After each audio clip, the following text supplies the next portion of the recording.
Muy buenas tardes a todos y bienvenidos al tercer webinar de lo que desde Clínica Día Libre hemos llamado la Semana de la Tecnología. Como algunos de vosotros ya sabréis, pues hemos compuesto una serie de 3 webinars que comenzó el lunes pasado, en el que hemos ido hablando de diferentes sistemas de monitorización continua de glucosa, con el fin último de tratar de apoyaros o de aportar valor en cuanto al aprovechar o sacar un mejor rendimiento de este tipo de sistemas, ¿no?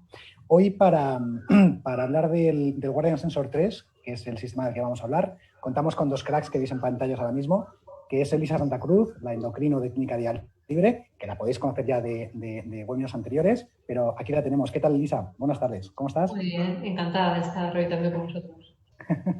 Y luego, por otro lado, tenemos a Adrián Díaz, que también seguramente muchos de vosotros ya le conozcáis, porque es pues comúnmente conocido en redes sociales como Don Sacarino. Adrián, ¿cómo estás? ¿Qué tal? Pues muy bien, con ganas de hablar un poco de este sistema con el que ya llevo más de un año, así que yo creo que tengo para contar. Estoy seguro de ello, genial. Bueno, yo simplemente, si os parece, hacer un pequeño apunte, ¿no?, que le hemos venido haciendo en el resto de webinars también y que entendemos que es muy importante desde la clínica, ¿no? Y es que independientemente de las opiniones que se van a volcar, del valor que vais a ir aportando, que es muy importante que antes de tomar una decisión o de ir por un sitio u otro, pues es importante comentarlo con tu médico, ¿no? O sea, que la consulta facultativa es fundamental. Entonces, dicho esto, si os parece, pues vamos al lío, ¿no? Elisa, ¿te parece si empezamos hablando un poquito de lo que es la monitorización continua de glucosa? Sí, fenomenal. Como ya hemos hablado un poco en estos días previos, la monitorización continua de glucosa lo que se basa es en la medición de forma continuada de la glucosa que tenemos en el espacio intersticial a través de un sensor de inserción subcutánea. Entonces, el sistema en sí se compone de sensor, de transmisor y de receptor, como ya nos va a enseñar Adrián un poco más adelante. Entonces, lo cual es que cada 5 minutos, en este caso el Guardian, nos envía valores de glucosa a un receptor y con eso lo que nos permite ver es en todo momento la glucemia que tenemos, pero no es que solamente podamos ver la glucemia que tenemos de forma continua, sino que también nos permite ver tendencias en forma de flechas de tendencia y tiene unas alarmas predeterminadas que nosotros podemos personalizar que nos ayudan a prevenir hipoglucemias y actuar de manera precoz ante hiperglucemias. Además, en particular el sensor del que vamos a hablar hoy va integrado con las bombas de Medtronic, con la 640 y con la 670, de forma que con la 640 tendremos la funcionalidad añadida de que vamos a tener, de que nos va a permitir la parada de la infusión de la insulina basal en previsión de llegar a hipoglucemia, incluso ya con la 670 tenemos un sistema híbrido que nos va a permitir ajustar la insulina basal en función de las funciones con objetivo, lo cual es un salto cualitativo más. Al final, lo que estamos haciendo es englobar mejorar el control de la glucemia por todos estos factores de los que hemos hablado y también muy especialmente mejorar la calidad de vida de los pacientes, tal y como se ha visto en los distintos estudios que se ha hecho. Ok, pues fíjate, Elisa, entrando un poquito más en detalle en el tema de las alarmas que comentabas, ¿qué tipo de alarmas tiene este sistema? Las alarmas que tenemos, tendríamos por una parte las alarmas tanto del límite de hipoglucemia y de hiperglucemia que indican al paciente que han llegado a unos límites que ellos mismos han preestablecido. Tenemos también la posibilidad de poner alarmas de antes de llegar al límite bajo o alto que hayamos puesto, que se pueden individualizar cuánto tiempo antes queremos que nos avise. Tenemos también posibilidad de poner alarmas de índice de cambio, es decir, lo que hablamos antes de las flechas de tendencia, pues podemos hacer que la bomba nos avise cuando esa tendencia cambie tanto a la alta como a la baja. Además, en el Guardian 3 tenemos también, al ser un sistema integrado, tenemos también la posibilidad de tener la alarma de parada en predicción, la alarma de cuando la bomba se nos para por hipoglucemia y creo que también la alarma de reanudación de la infusión. Seguro que me habré dejado alguna, Adrián. Sí. Son todas esas, no te has dejado ninguna. Lo que sí que quería comentar sobre el tema de las alarmas es que es muy importante estudiar y ser preciso a la hora de poner los límites. Porque si no programamos bien, y esto al final se demuestra un poco con la experiencia de cada usuario, si no colocamos bien los límites por debajo, puede que esa parada predictiva no nos haga el efecto que buscamos, porque realmente para la bomba antes de lo que, o después de lo que debería de ser, y sobre todo es muy sensible, a mí me pasa mucho, el ajuste que va por arriba, el que te avisa, por ejemplo, cuando sube ponte de 160, ¿no? Esto muchas veces, o al menos a mí de inicio, me planteaba muchísima confusión, porque sí que es cierto que si pones el límite muy bajo, claro, es muy fácil llegar a 140, ¿no? Por ejemplo, por ponerte una cifra por arriba, o 150. Y eso al final lo que hace confundir al usuario es de pensar, mierda, estoy en 150, esto ya se me va a ir de madre, me chuto insulina para allá. Y muchas veces después no pasa eso. Entonces es muy importante ajustar muy bien los límites, ni ponerlos demasiado justos, ni ponerlos demasiado holgados. Y después también está lo que comentaba de las flechas de tendencia, que bueno, son 1, 2 o 3 cruces, y que yo personalmente solo utilizo cuando son de 2 o de 3. Las de 1 no las tengo programadas como alarmas. Por lo mismo, para que no se me den demasiada información, que me dé lugar a demasiada confusión. Claro, al final sé que se ha descrito bastante el fenómeno de la fatiga de las alarmas. Al final, si nos ponemos todas las alarmas y el límite es demasiado estrechos, al final lo que llevas a una saturación y muchos pacientes pueden hacer realmente un efecto rebote, que al final acaben saturados y acaben pasando o sea, que no aprovechen bien lo que se les ofrece. Lo que has dicho efectivamente del límite bajo es muy, muy importante, que cada paciente se ponga la parada en predicción de hipoglucemia acordado con su endocrino, porque cada paciente es distinto, cada diabetes es distinta y no es lo mismo una persona que se queda embarazada que un paciente más mayor con riesgo de hipoglucemia sin advertir. O sea que al final eso sí que hay que, cada paciente lo tiene que hablar con su endocrino responsable en qué punto ponemos el límite bajo. Ok, oye Adrián, ¿y tu experiencia cuál es? ¿Tú qué alarmas utilizas? Pues yo utilizo, yo realmente, en cuanto a los límites de tendencia, es que los límites de tendencia, no sé lo que se ha hablado, porque no he tenido tiempo para pasarme por los otros webinars, pero sí que es verdad que en Medtronic, en este Guardian, las flechas de 2 y 3 2 y 3 flechas o para arriba o para abajo, sobre todo las que van para arriba, no me suelo fiar mucho de ellas. Por eso siempre digo que bueno, las tengo ahí, observo un poco la tendencia a los 5 o 10 minutos, porque sí que es verdad que muchas veces las flechas de dos cruces para arriba, al final a los 10 minutos acaban desapareciendo. Entonces, el tema de las flechas de tendencia lo utilizo como un aviso más, pero en el fondo después nosotros tenemos que ser la cabeza pensante de todo y valorar realmente me está subiendo a la velocidad que me está indicando el sistema, o puede que dentro de 10 minutos la cosa cambie. Y después sí que las alarmas que están genial, obviamente las que van por abajo, sobre todo el tema de la parada predictiva es una auténtica maravilla, sobre todo por la noche cuando estás durmiendo. Incluso para una persona que le cuesta muchísimo oír las alarmas, como es mi caso, cuando duermo yo tengo un sueño muy profundo y la mayor parte de las veces acaba mi novia mirando a ver lo que le pasa a la bomba porque yo no me entero, pero son esas alarmas de límite bajo y de parada predictiva funcionan muy bien, y las de límite alto lo mismo, te ayudan enormemente a prevenir, no solo a prevenir posibles picos, sino a aprender a ese mundo tan complicado que es el de yo como y me mantengo en tendencia, sin hacer ese pico de hora y algo y después baja. Esas alarmas te ayudan muchísimo a aprender a calcular tiempos de insulina, a qué me viene mejor comer y qué no. Eso es sobre todo la principal función que le veo a las alarmas que van por el límite de arriba. Aprender a comer, que es algo que si no tienes este tipo de sistemas, estás totalmente ciego.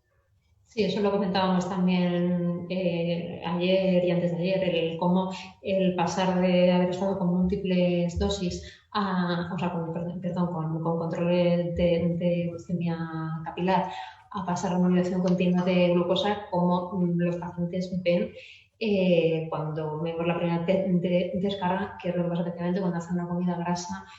Antes hacemos un control antes y a las 2 horas y ya está. Y ahora cuando vemos que efectivamente una comida grasa no se suspende a las 2, a las 3, a las 4 horas después, como ciertos elementos hacen un pico hiperglucémico grandísimo en la primera hora, al final verlo da mucha más fuerza a que la gente quiera efectivamente cuidar la alimentación y vea la importancia que tiene la alimentación en el control de la diabetes. Eso es uno de las cosas principales que nos ha dado la alimentación continua.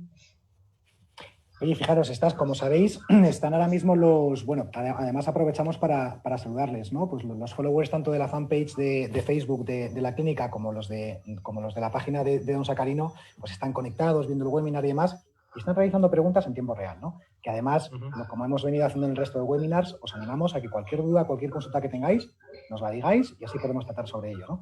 Y Nan Sánchez lo que nos pregunta es, bueno, nos habla de los rebotes posparada, ¿no? Dice Adrián que se te ocurren con frecuencia y que qué sugieres para evitarlos. Vale. Yo nunca utilizo la parada predictiva durante el día, cuando estoy despierto.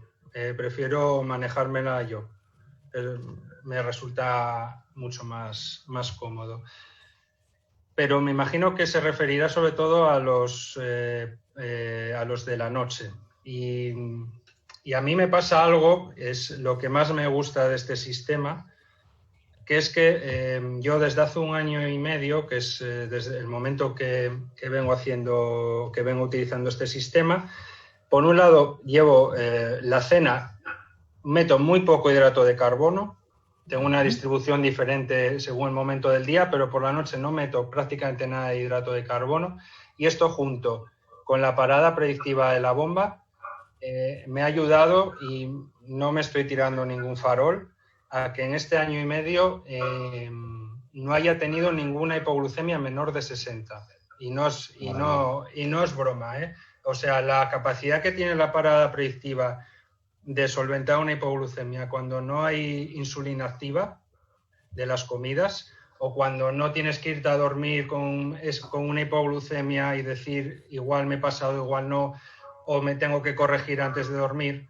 Cuando consigues irte a dormir sin basal y la parada predictiva, las hipos por debajo de 60 desaparecen. Y la corrección, yo particularmente, en muy pocas ocasiones, ha habido ocasiones, sobre todo igual cuando el sensor ha hecho de las suyas, igual no ha medido como tenía que medir, pero generalmente la parada predictiva no me suele dar rebotes. Sí que, bueno, hay alguna vez que me puedo despertar en 140, 150, pero yo me imagino que esta persona se referirá a rebotes de 200 o cosas así más. Yo creo que lo que he visto yo en consulta de algunos pacientes, que hay pacientes que no entienden bien o que se adelantan, que cuando tenemos una parada en predicción de hipoglucemia y no tenemos insulina activa, no hay que hacer nada. Entonces hay gente que se adelanta y, a pesar de que está en parada en predicción de hipoglucemia, en predicción de hipoglucemia, come algo o hace algún cambio.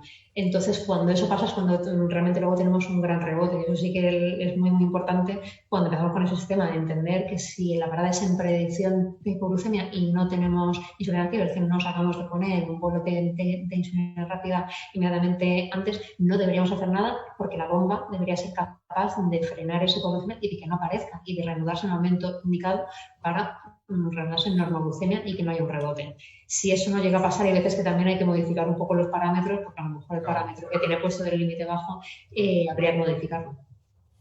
Pero vamos, que doy fe de ello, que si el sensor está marcando lo que tiene que marcar y no tienes insulina activa, te levantas en rango y la mayor parte de los días sin rebote, cuando se te pueda presentar una situación de hipoglucemia que actúe la bomba. Oh, genial. Pues mira, fijaros, Yasmina Barrero nos pregunta, es un poco retomando el tema que yo creo comentabas tú antes, Elisa, pero ella lo que nos dice es que no es usuaria del Guardian Sensor 3, es usuaria del Guardian Connect, pero que también lo lleva conectado con bomba, ¿no? Y lo que dice es que, bueno, pues que no le gustaría hacerse tantas capilares, que si es posible hacerse menos y fiarse de las administraciones de la insulina.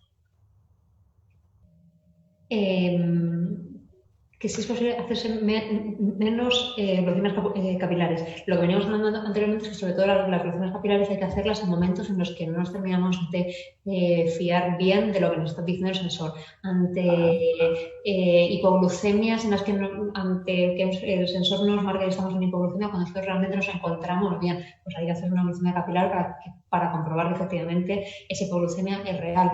Cuando hemos tenido una hipoglucemia, el sensor hemos actuado ya para salir de la hipoglucemia, pero el sensor todavía nos marca que estamos en hipoglucemia. Ahí también hay que hacerlo. Cuando sabemos que hemos tenido que ha podido haber un cambio muy rápido de glucemia por ejercicio, por algo así, ahí es un momento en el que tenemos que seguir haciendo glucemias capilares. Sí que es verdad que el Guardian Connect no está aprobado para uso no adyuvante de glucemia capilar, es decir, que supuestamente siempre que tuviéramos que ponernos insulina, o sea, siempre que fuéramos a actuar deberíamos hacernos una glucemia capilar. En la práctica yo creo que hay muchos pacientes que cuando realmente ven que el sensor está funcionando bien y está en una cifra de seguridad, disminuye el número de controles porque tienen confianza en el sensor. Pero sí que es verdad que por el mar que tiene el Guardian Connect sí que se recomienda siempre que se vaya a tomar una decisión hacerse una glucemia. No sé si a lo que se refería a ella. Okay. Igual para la gente que no está utilizando a día de hoy nada y se está planteando realmente si colocar una monitorización o no, yo creo que la ventaja de hacer más o menos capilares, que al final realmente haces menos, porque haces la mitad de los que haces, ¿no? Pero yo creo que salvo los niños, que son las personas que igual se ven más perjudicadas por temas de miedo y cosas de estas con la glucemia capilar, realmente la gran ventaja que tienen las monitorizaciones no es esta, es vivir más tranquilo y tener un mejor control de tu diabetes. Si te tienes que hacer, en vez de 2 calibraciones diarias, pues te tienes que hacer las 2 calibraciones y hacerte un par o 3 glucemias más para saber que estás bien, yo tampoco lo veo tan mal para el beneficio que vas a obtener por otra vía, que es inmenso. Fíjate, Adrián, nos estaba preguntando, de hecho, Víctor Antón, que en gran medida yo creo que ya incluso le has contestado, lo que estaba preguntando es que cuánto te cambia la vida cuando das el paso a la monitorización continua de glucosa, ¿no? Cambia muchísimo, cambia muchísimo. O sea, no tiene color. Encima tened en cuenta que yo trabajo en el hospital, trabajo a turnos, las noches son estables a turnos, que antes era un disparate, era estar todo el día bebiendo zumo y comiendo galletas ahí en el hospital como un idiota. Te cambia muchísimo, muchísimo la vida.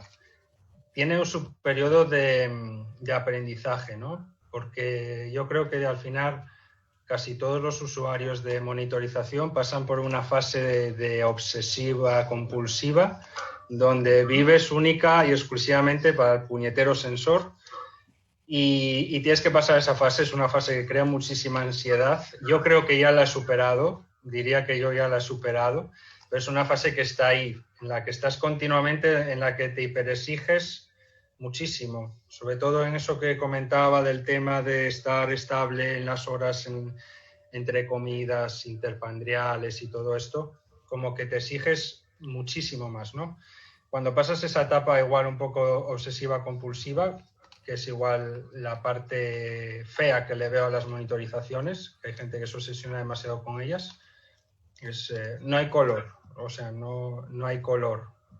No hay color. Sí que igual, por ejemplo, la bomba de insulina, sí que hay muchísima gente que puede vivir sin ella perfectamente y mismamente Elena, que estuvo con vosotros hace poquito, da fe de ello. Pero las monitorizaciones yo creo que son para el 100% de las personas un cambio a mejor y con mucha diferencia. Fíjate, Adrián, estaba de hecho haciendo un comentario Andrés Morón en la página, ¿no? En la fanpage de Facebook, diciendo que la calidad de vida una vez que usas el sensor es total, ¿no? Y que con las alarmas te dan una tranquilidad enorme. O sea que al final yo creo que es un pago extendido. Pues oye, Elisa, yo te iba a preguntar, una persona que esté pensando en empezar con la monitorización continua, ¿qué debería tener en cuenta?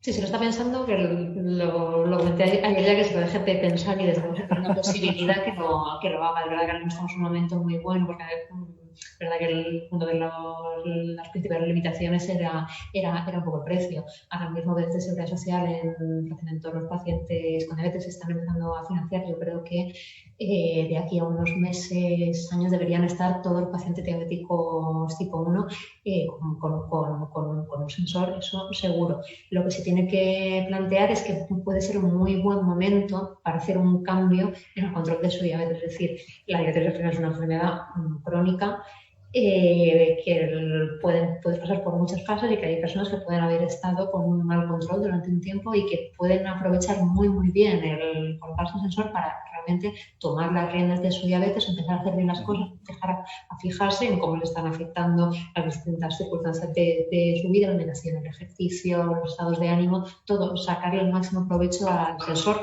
aprovecharlos para, si hay que hacer un reciclaje completo a nivel de educación diabética, hacerlo. Si hay que hacer un reciclaje completo de alimentación, hacerlo y que sea, intentar aprovecharlo para que sea un cambio a mejor. Porque es verdad que simplemente colocarte un sensor y ya está, si no lo vas a mirar, si no lo vas a sacar provecho, el sensor como tal no te mejora el control de forma automática, pero el hecho de cogerlo con ganas, con ilusión, fijarse, ir aprendiendo día a día, es lo que permite las mejorías espectaculares que estamos viendo en consulta. Qué maravilla, qué maravilla. Oye, Adrián, ¿tú le aconsejarías entonces, yo cogiéndole un poco el testigo a Elisa, que creo que es lo que vas a responder, pero a una persona que acaba de debutar, ¿tú le recomendarías que inmediatamente empezase a utilizar la monitorización continua o todavía no? Yo antes hace unos años era muy talibán, voy a decir esa palabra que queda un poco fea, pero ahora no se me ocurre otro calificativo parecido, con el tema yo era de los que pensaba que la persona igual necesitaba un pequeño periodo como de aprendizaje con capilar, no sé muy bien cómo explicarlo, pero a día de hoy, tal como está evolucionando el campo de las monitorizaciones y después que se está demostrando también que después el gasto económico tampoco es tan diferente con respecto a lo que es el capilar en sí, a la medición capilar y al número de capilares que te tienes que hacer al día. Yo creo que sí, oye, es una tecnología que ha venido para quedarse, que no tiene pinta de que se vaya a ir y por tanto yo creo que sí, que se la recomiendo siempre también con cabeza, ¿no? Hay que enseñar a la persona a que no sea un robot, igual que la monitorización, a que igual que antes tomábamos muchísimas decisiones, con la monitorización también tienes que seguir tomándolas y tienes que seguir siendo la persona que piensa y dice y critica la propia monitorización, en el sentido de esto no me cuadra, voy a comprobar si realmente me estás diciendo la verdad, porque van a surgir situaciones donde se va a dar. Entonces, ese aprendizaje yo creo que es básico y si no lo hay, yo diría que dejaría primero a la persona una temporadita, aunque fuera un par de meses con capilares, y después le pondría la monitorización. Pero si la persona tiene claro que tiene que seguir siendo la cabeza pensante y convivir, no depender de esa monitorización, pues sí, yo diría que sí, que adelante con ella desde el principio. Oh, genial. Oye, ¿os parece si entramos un poquito a hablar de lo que es el sistema en sí, del Guardian Sensor 3? ¿Sí? Y hablamos de componentes, funcionalidades y demás. Adrián, desde la perspectiva de usuario, ¿vas a por ello? Sí. Lo primero, que igual la gente se está volviendo un poco, está confundiendo términos. Incluso a mí me pasó porque me pasó. Cuando hice la entrada al respecto en la web me lié y después tuve que corregir y demás. Estamos aquí hablando de Guardian Sensor y de Guardian Connect. Entonces os voy a hacer una diferenciación muy rápida para que sepáis lo que es cada cosa, que en el fondo son prácticamente lo mismo. La principal diferencia que tienen es que el Guardian Sensor va integrado con la bomba de insulina y va por radiofrecuencia y solo está en la bomba de insulina. Y el Guardian Connect va integrado a el móvil. Por tanto, tienes comunicación con un dispositivo móvil Y esa es principalmente la gran diferencia que tiene. Obviamente el sensor, como va integrado con la bomba, sabéis que hay una bomba 640 que tiene el tema de la parada predictiva, que eso el Connect no lo tendría, obviamente, y después la 670 va un poco más allá y tiene un sistema automático que ayuda o guía un poco al usuario, pero bueno, tampoco vamos a entrar en detalles. Con que os quedéis con esa diferenciación me vale. Y después, pues fijaros que justamente hoy, al mediodía, se me terminó el sensor y dije, pues me voy a esperar un poquito y por lo menos lo coloco y veis cómo va la historia. Entonces, fijaros, este es el sensor, que parece una cosa muy rara, pero ahora veréis que es mucho más llana. El sensor dura 7 días, ¿vale? Se habla del tema de alargar o no. Poder se puede. Yo no soy partidario de ello. Yo nunca he alargado un sensor. Sobre todo yo que llevo una bomba de insulina.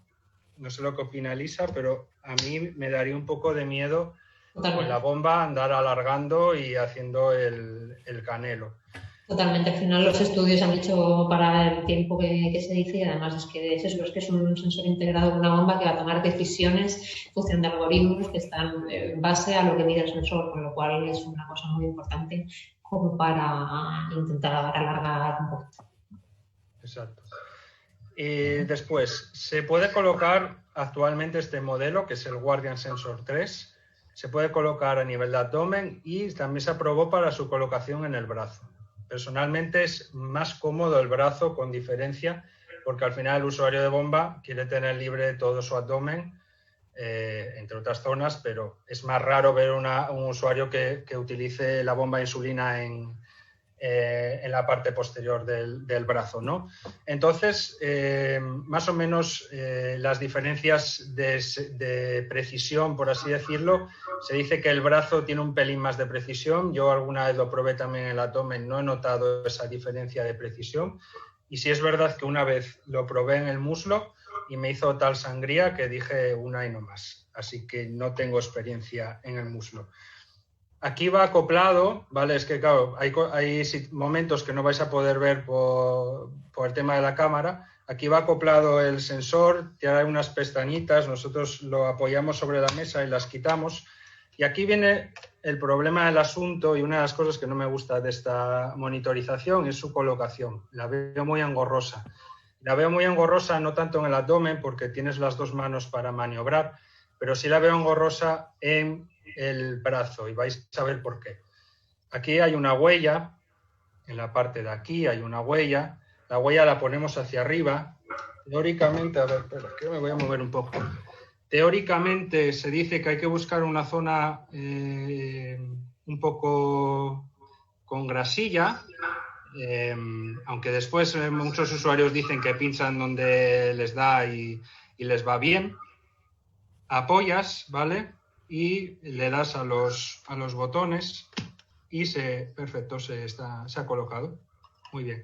Ahora viene el problema del asunto. Tienes aquí este pincho raro y claro, es muy complicado porque con una manita, y me he ido a la diestra para no complicarme y no liar el directo, tienes que sujetar por un lado a la vez que con los otros dos dedos tiras y sacas el fiador, por así decirlo.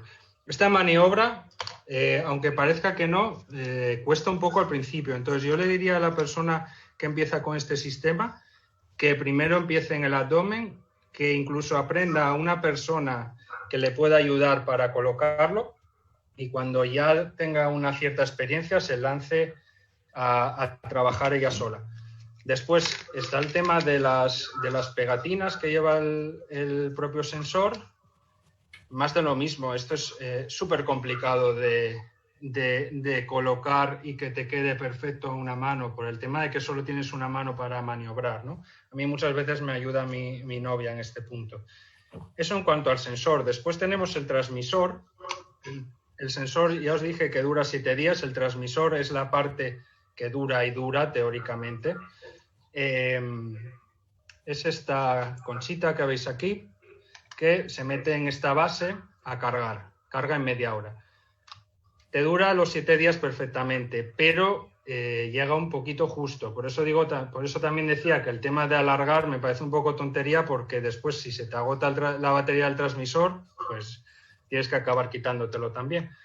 Se carga en media hora y después ya es cuestión de colocarlo. En esa media hora aprovecho que el sensor se quede un poco en barbecho, un poco como impregnándose de ese líquido intersticial o de esa zona donde está colocado, y teóricamente la precisión es más exacta. Y después nada, es seguir 4 pasillos con la bomba de insulina que te lo van indicando muy fácilmente para iniciar el sensor, y tarda 2 horas en iniciar. Hace lo que haga internamente, y a las 2 horas se inicia. Te pide una calibración, inicia. Después te pedirá otra calibración a las 2 horas, después otra a las 6 horas, y después ya pasarás a cada 12 horas una calibración. Que después, si eso comento un poco más en profundidad, que hay que tener cuidadito con el tema de las calibraciones y demás, pero más o menos yo creo que ha quedado claro, ¿no? Un poco colocación y partes y eso. Yo creo que perfecto, vamos. Bien. Fíjate, Adrián, bueno, Fabiola Rey, primero os comento que ha puesto también un comentario en la página de Facebook, y dice que hace 5 meses está utilizando la bomba, la 670, y con el sensor 3, ¿no? Dice que no es que esté encantada, que es que su vida ha cambiado por completo, y que recomienda al 100% la monitorización, ¿no?, de continuidad de glucosa. Y dicho eso, luego lo que hace también es una pregunta a colación de lo que comentaba respecto del sensor, Adrián. Lo que dice es que sería posible alargar el sensor si ves que la diferencia entre capilar y sensor es mínima. Sí, a ver, puedes alargarlo, pero ya digo que yo lo de alargar el sensor no lo termino de ver. No me gusta el tema de alargar los sensores, que a ver, que se puede hacer, ¿no? También, a ver, seamos sinceros. Yo tengo subvencionado esto, entonces a mí me da igual que me dure 7 días que me dure 10. Entiendo que una persona que se lo pague le interese este punto y se quiera atrever.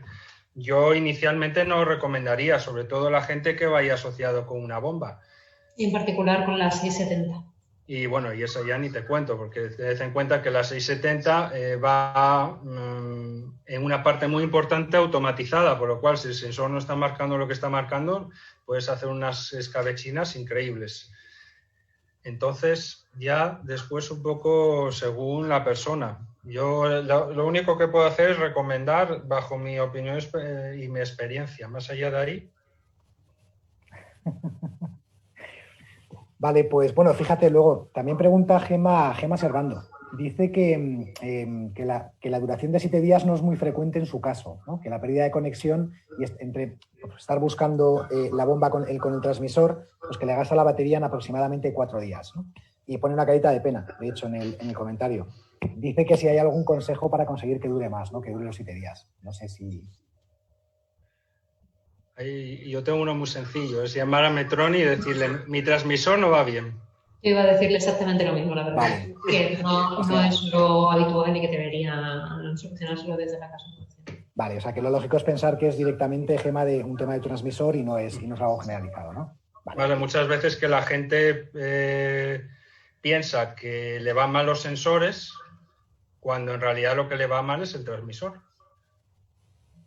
Porque y a mí me ha pasado, por ejemplo, que mi transmisor, este es nuevo, el anterior que tenía no me llegó a durar 1 año, se murió y ya daba signos de cosas raras antes de morirse. Entonces, no solo hay que pensar en que, jolín, esta caja de sensores me va fatal, sino que también hay que pensar un poco que igual puede que el problema vaya por el transmisor. Y ya te digo, el transmisor te tiene que durar los 7 días. Vale, genial. Oye, Adrián, ¿nos cuentas algo en cuanto a funcionalidades? Profundizando un poquito. ¿A qué te refieres con funcionalidades? De lo que es el sensor 3. Hablabas antes, por ejemplo, del tema calibraciones y demás, que a lo mejor ibas a comentar algo. O... Bueno, el tema calibraciones es interesante porque es una de las de las cosas donde puede fallar más el usuario, donde se pide igual que el usuario aprenda y sea más exquisito.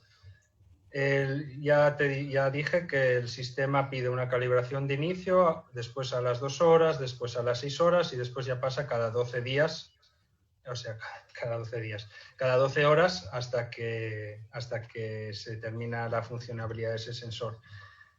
Es muy importante no pasarse de allí. Yo como mucho le sumaría una calibración más, que esto no quiere decir que no puedas hacer más capilares, pero a la hora de meterlos y calibrar, una calibración más. Yo diría que aparte de las 2 que te pide, una tercera más.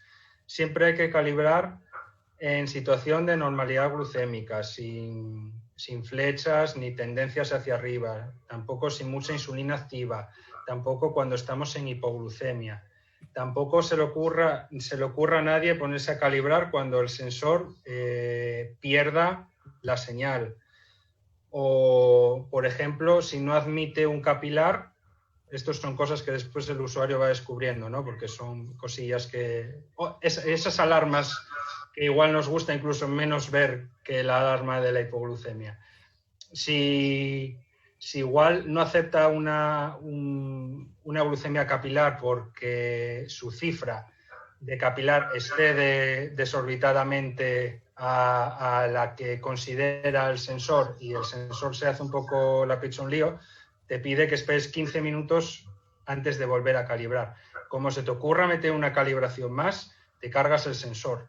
Muchas veces los sensores no te duran los 7 días porque te pasas con los calibrados o les metes calibrados cuando no tienes que meterlos. Y encima es que es muy burdo y te digo yo que no te dura, tengas mucho cuidadito con el tema de los calibrados, los sensores no te duran la mitad del tiempo y encima te van mal. Entonces es importante incidir, ¿no? Cuando se utiliza este sistema en la importancia de calibrar cuando hay que calibrar. Y bueno, tener cuidado porque, a ver, yo entiendo situaciones, por ejemplo, con una hipoglucemia que sabes que en capilar estás corregido, pero en sensor igual todavía te sigue marcando que estás por debajo, pues hay como ganas de calibrar y decir, no. Yo ya estoy donde tengo que estar. Deja de decirme que estoy en 60. Espera. No se puede calibrar cuando hay más de un 20% de diferencia entre capilar y... Eso, espera porque la lías y después es peor. Entonces eso es otra de las cosas que va a tener que aprender el usuario y que va a influir mucho en si le va bien el sistema o no. Oye, Adrián, ¿nos podías contar un día normal con el Guardian Sensor 3? O sea, ¿en qué se diferencia con un día sin monitorización? Que supongo que va a ser la noche y el día.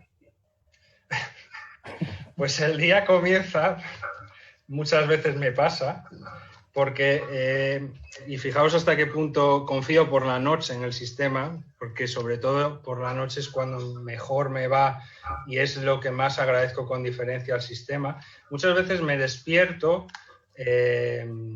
porque no oigo las alarmas, yo duermo muy profundo igual y me gusta mucho dormir, entonces hay días que me despierto y con 1 hora sin calibrar el sensor, es decir, me despierto sin datos del sensor, porque la bomba, que conste que la bomba hace ruido, ¿eh?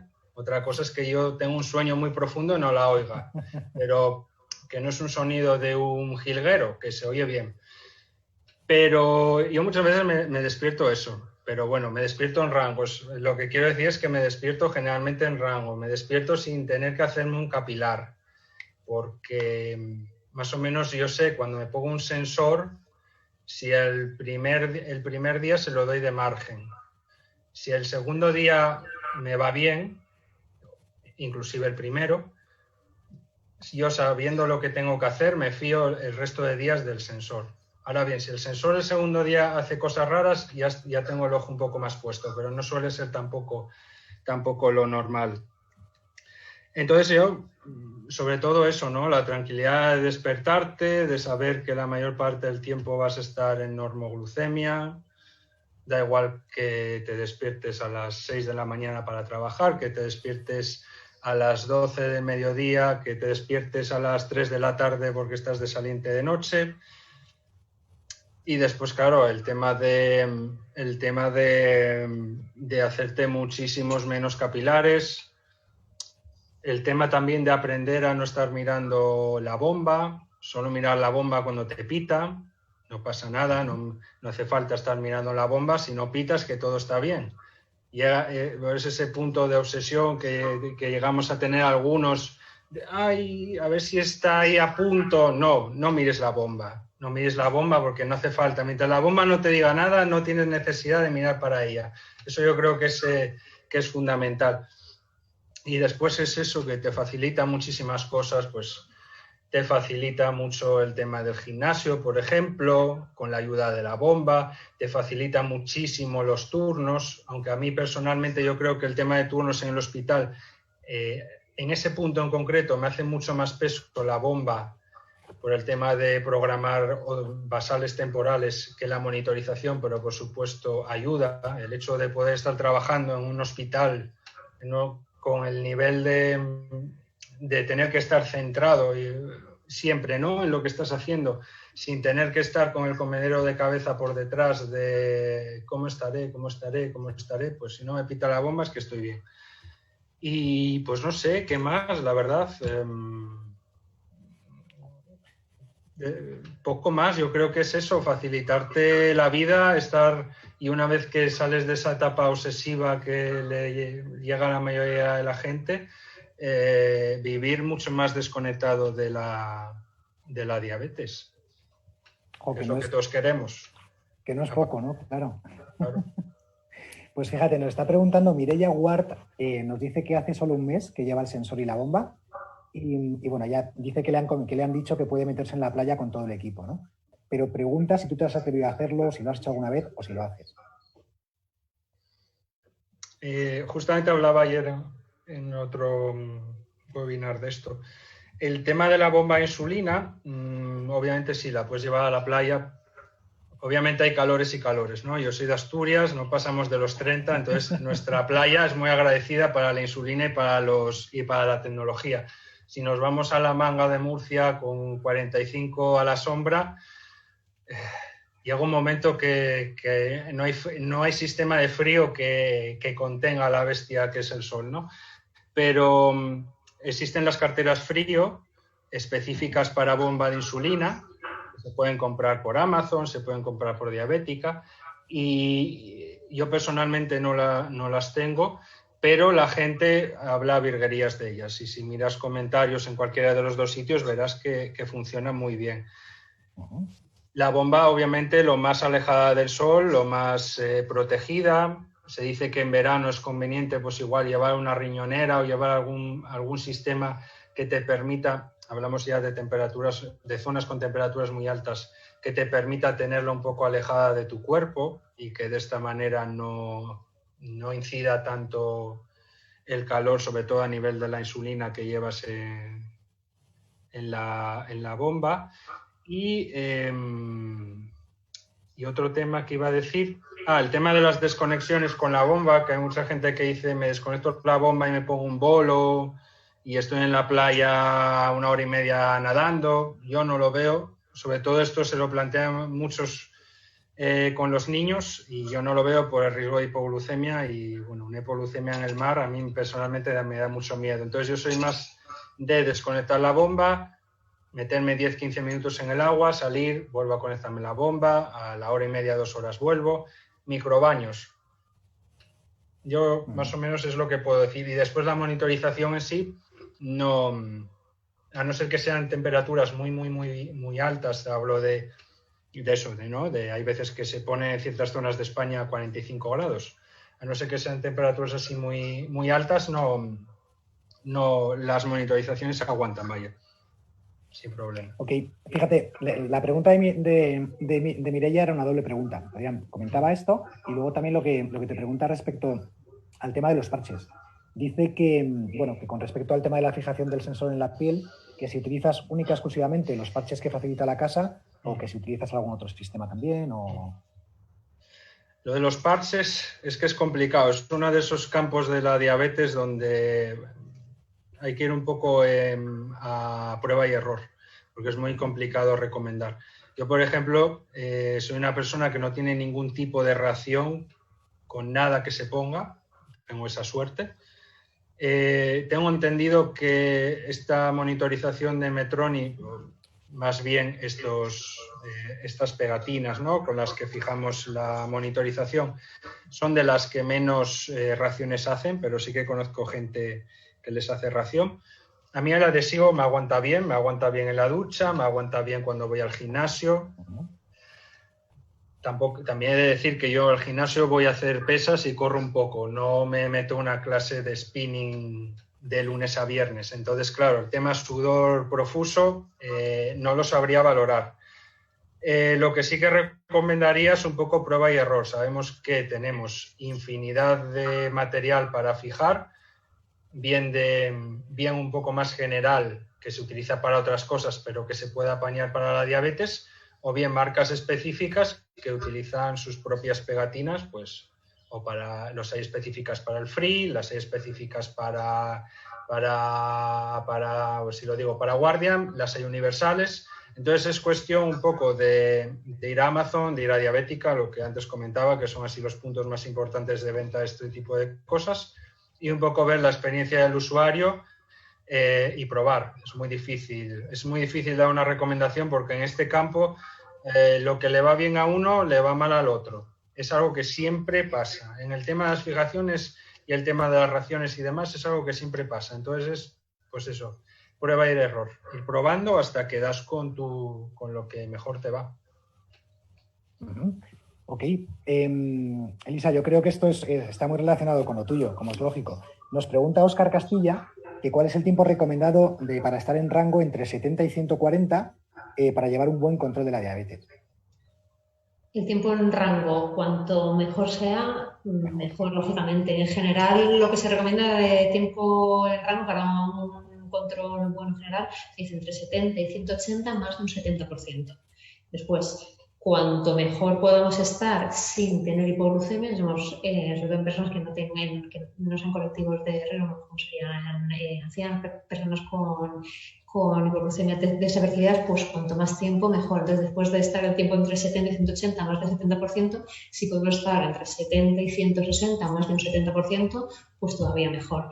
Si conseguimos estar entre 70 y 140, más del 70%, eso sí que es ya un cuadro absolutamente excelente. Entonces, el mayor tiempo que se consiga estar, mejor. Pero sobre todo también muy importante que no sea a expensas de tener mucho tiempo en hipoglucemia. Ok. Oye, luego os iba a preguntar, Óscar Álvaro hace una pregunta que es bastante general, ¿no? Dice que diferencias y motivos para elegir un sistema de monitorización frente a otro. Yo sé que es una pregunta muy abierta, pero... Bueno, un poco estos días lo hemos estado hablando, hemos contado los puntos fuertes y algunos puntos débiles de cada uno de los sistemas. Al final, los pacientes tienen que ver qué es lo que buscan. También muy importante ver si están con múltiples dosis de insulina o si están con bombas, si quieren una bomba simplemente con basal y bolos, o ya están interesados en una bomba con par de predicción de hipoglucemia, o ya un sistema híbrido como sería la 670. Ese punto sí que va a ser determinante a la hora de elegir. También luego el tema económico es importante, y también el tema de los que se lo financian por seguridad social, pues la mayoría de los pacientes a los que se le va a financiar es el fiesta y libre. En pacientes con bomba o en pacientes con riesgo con muchas hipoglucemias o con riesgo de hipoglucemias graves, pues sí que se van a dar a lo mejor otros sensores. Entonces, un poco ver cada paciente con su médico responsable. Yo creo que es exponer los tres grandes tipos de sensor, que es lo que hemos estado hablando estos días, y que cada paciente haga un poco el balance entre para lo que va a utilizar y decidir acorde a eso. Genial. Oye, ¿os parece si pasamos a hablar del sistema, de lo que aporta el sistema en cada momento y las decisiones a tomar? ¿Profundizamos un poquito? Dale. Elisa, ¿todo tuyo? Dime. No, te comentaba, si te parece que pasamos a hablar de lo que aporta el sistema de monitorización en cada momento y qué decisiones tomar, ¿no? En términos de análisis de datos, de parámetros y demás. Claro, más allá de lo que hemos estado hablando, están muy bien pues, los componentes del sensor, pero luego al final tenemos un montón de información que tenemos que ser capaces de interpretar. Entonces, es muy importante, lógicamente las consultas de endocrinos se van a analizar los datos, pero también es muy importante que los pacientes ellos mismos sean capaces de ver un poco qué es lo que está pasando en el tiempo en el que no les está siguiendo el endocrino. Entonces, se ha elaborado un consenso en el que grandes expertos han puesto un poco de acuerdo en torno a cómo interpretar los informes de la monitorización continua de glucosa. Entonces, al final, un poco la sistemática que se intenta seguir siempre, para empezar, para que los datos tengan una validez, se tiene que utilizar el sensor más de un 70% del tiempo. Los sensores nos van a dar una glucemia media y una hemoglobina estándar, nos va a dar un poco una visión global de cuál ha sido el control, pero esto al final es una cifra, tenemos que fijarnos por una parte en la variabilidad. Muy importante es tener una buena media, pero también hay que tener una buena media sin tener unas grandísimas excursiones hiperglucémicas e hipoglucémicas. Pues tenemos que intentar tener una variabilidad inferior al 36%, que es lo que está visto se relacionaría con más riesgo de hipoglucemia y de complicaciones a largo plazo. Hasta hace unos años el control de la diabetes se medía en tener una buena hemoglobina glicada, pero al final la hemoglobina glicada es una media de cómo ha estado la glucemia en los últimos 3 meses y no nos está teniendo en cuenta si esa media es porque estamos muy estables o porque tenemos una gran carga de hipoglucemias. Con el uso de los sensores está tomando mucha más fuerza lo que nos preguntaban antes, el tiempo en rango. Entonces se ha establecido por consenso el tiempo en rango entre 70 y 180 porque es un poco que sea superior al 70%, que es un poco lo que se ha visto que correspondería con una hemoglobina glicada de 7 y con una glucemia media más o menos de 150. Entonces, a partir de ahí, pues cuanto más tiempo estemos en rango, lo que hemos comentado, mejor. Y si podemos estrechar los objetivos, mejor. Por ejemplo, claro, los ejemplos son las embarazadas. En embarazadas no vamos a tener un objetivo de estar entre 70 y 180, vamos a ir a estar entre 70, incluso a veces 65 y 140, ¿vale? Luego también nos vamos a ir fijando pues eso, el porcentaje de hiperglucemias que tenemos, el porcentaje de hipoglucemias. Y una vez que hemos visto esto, ver un poco los patrones por día. Al final vamos a tener unas gráficas en el informe de la descarga y ahí ya tenemos que tener la capacidad un poco de entender bien esa gráfica, que en particular en Medtronic lo que nos va a mostrar es la media que tenemos, un poco siguiéndola y intentar detectar en qué punto se está fallando. Pues, y es muy visual, muchas veces vemos pues, realmente pacientes que a lo mejor se acuestan fenomenal, pero luego se comienzan a levantar muy alto. Pues ahí tenemos que ver que seguramente nos estará faltando los tramos de basal, quizá por la noche habría que modificarlos y un poco revisando día a día patrones que se repiten e intentar tomar decisiones. Para poder tomar decisiones en el intervalo en el que no tenemos el endocrino detrás, es importantísimo tener una buena educación diabetológica, entender bien. Sí, ahora que nos estamos centrando un poco más en pacientes con bomba, entender bien en qué momento está actuando la basal, en qué momento tenemos que tocar ratio, en qué momento tenemos que tocar factor de sensibilidad, y al final son muchas cosas que tenemos que ir aprendiendo en el día a día con educación diabetológica, que es lo básico. Pues bueno, fíjate, otro comentario, ¿no? Que comenta Gema Servando, dice que un sensor, sea cual sea, es mejor nivel de vida para el usuario y además tranquilidad para los padres de usuarios menores. Y luego con 3 exclamaciones dice que ver datos a distancia es un auténtico lujo, ¿no? O sea que muy bien, Gema. Vale, Elisa, yo te iba a preguntar, ¿cómo puede ayudar Clínica Día Libre a una persona que está pensando en iniciarse en la monitorización continua?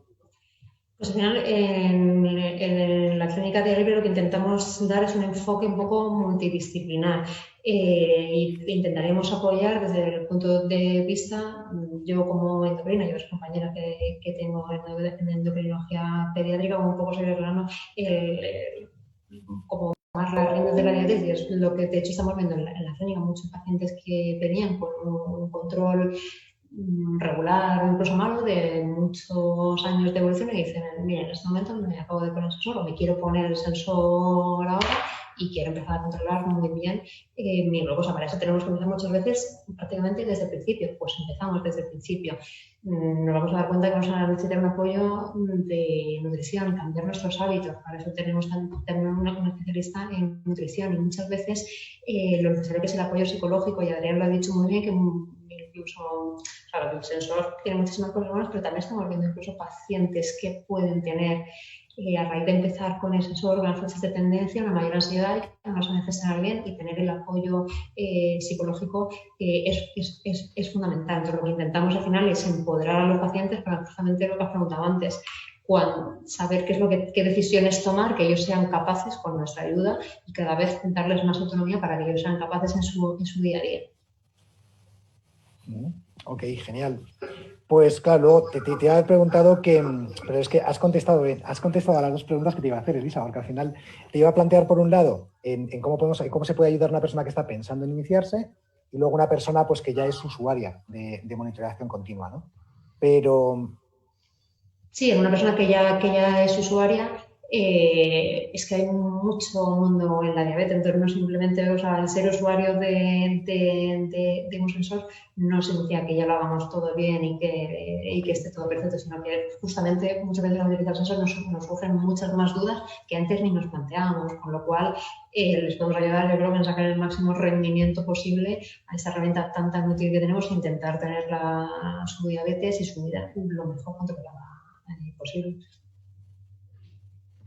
Ok, fenomenal. Pues... ¿Puedo añadir un breve punto que no me quiero ir?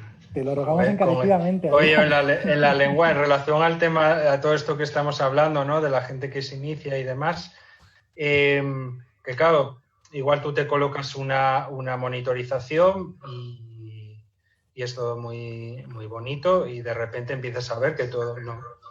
Igual ponemos una persona que tenía un mal control, que era consciente que tenía un mal control, y al utilizar una monitorización se da cuenta de que el control era todavía peor de lo que pensaba, porque está viendo muchísimas más cosas, ¿no?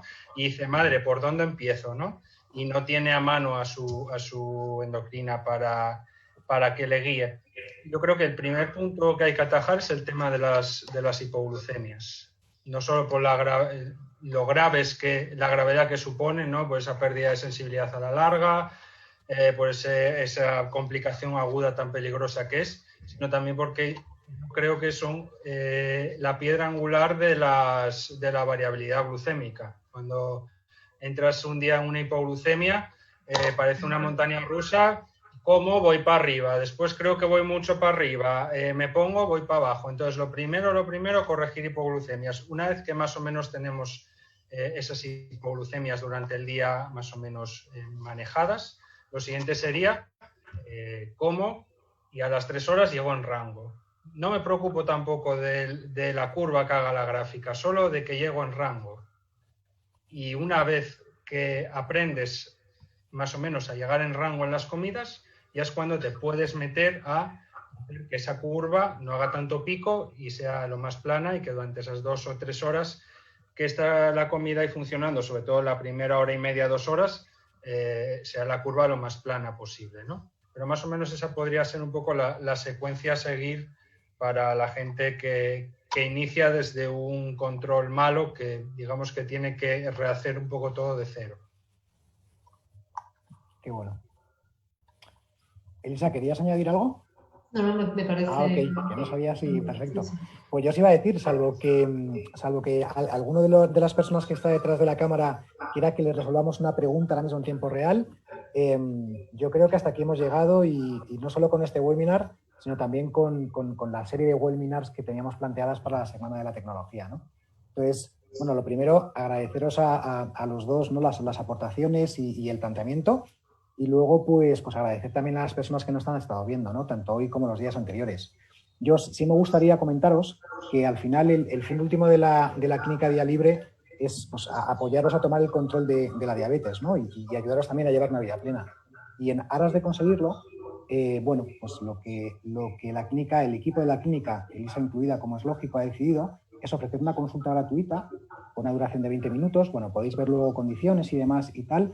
muy sencillito, llamando al número de teléfono que va a aparecer ahora en pantalla, que es el teléfono de la clínica, o enviando un WhatsApp por el teléfono móvil que va a aparecer. Y a efectos prácticos es el mismo contacto que viene luego en la página web y también lo podéis ver ahí. Y ahí, pues bueno, pues cualquier duda que tengáis, cualquier cosa que queráis que se os haya quedado en el tintero, que no os haya dado tiempo a preguntar, pues bueno, el equipo os lo va a solventar, estoy convencido, que de la mejor manera posible. ¿Vale?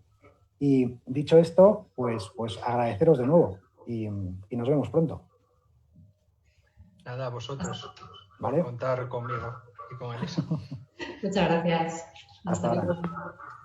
Chao.